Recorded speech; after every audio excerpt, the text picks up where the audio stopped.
Basic কনফিগারেশনের পরে আমাদের হচ্ছে যেতে হবে রাউটিং এ। রাউটারের সাথে নেটওয়ার্ক কানেক্ট করতে হবে, রাউটারের সাথে সুইচ কানেক্ট করতে হবে, কম্পিউটার কানেক্ট করতে হবে, সেই জায়গাগুলোতে যেতে হবে। এখন একটা ডিভাইসের সাথে যখন আরেকটা ডিভাইস আমরা কানেক্ট করব, তখন ডিভাইস গুলো একটা আরেকটাকে চিনতে হবে।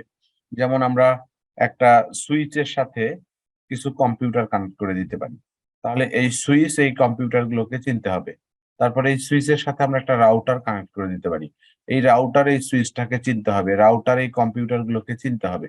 এখন ডিভাইস গুলো একটা আরেকটাকে চেনার জন্য এদের একটা আইডেন্টিটি দরকার, সেই আইডেন্টিটিটাই হচ্ছে ডিভাইসের অ্যাড্রেস।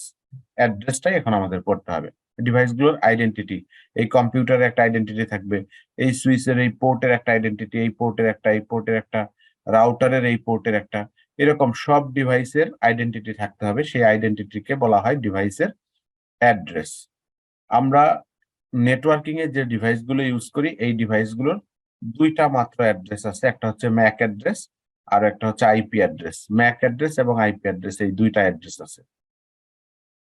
আইপি অ্যাড্রেসের আবার দুইটা টাইপ আছে, আইপি ভার্সন 4 এবং আইপি ভার্সন 6, এই দুই টাইপের অ্যাড্রেস আছে আইপির ক্ষেত্রে। ম্যাকের ক্ষেত্রে একটাই, ম্যাকের আর কোনো ভার্সন নাই, টাইপ নাই।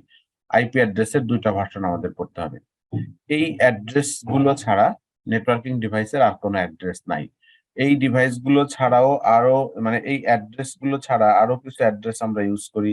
যেমন আমরা বলি এরকম yahoo.com, এরকম বলি, আমরা বলি হচ্ছে google.com এরকম বলি। তারপরে আমরা বলি এরকম abc@gmail.com, এরকম আমরা অ্যাড্রেস বলি, এটাকে বলি ইমেল অ্যাড্রেস, এটাকে বলি ডোমেইন। এই যে অ্যাড্রেস গুলোর কথা বলছি, এই অ্যাড্রেস গুলো কোনো ডিভাইসের অ্যাড্রেস না।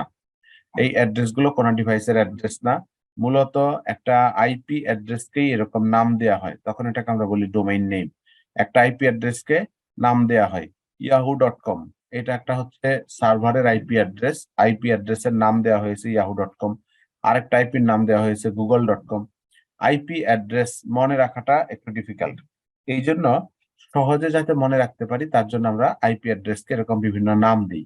নাম দিয়ে মনে রাখাটা কম্পারেটিভলি অনেক সহজ, কিন্তু অ্যাড্রেস মনে রাখাটা, আইপি অ্যাড্রেস মনে রাখাটা কঠিন। এই জন্য ডিভাইসগুলো ডোমেইন আইপি অ্যাড্রেস গুলো একটা নাম দেওয়া হয়, এই নামকেই আমরা বলি ডোমেইন নেম।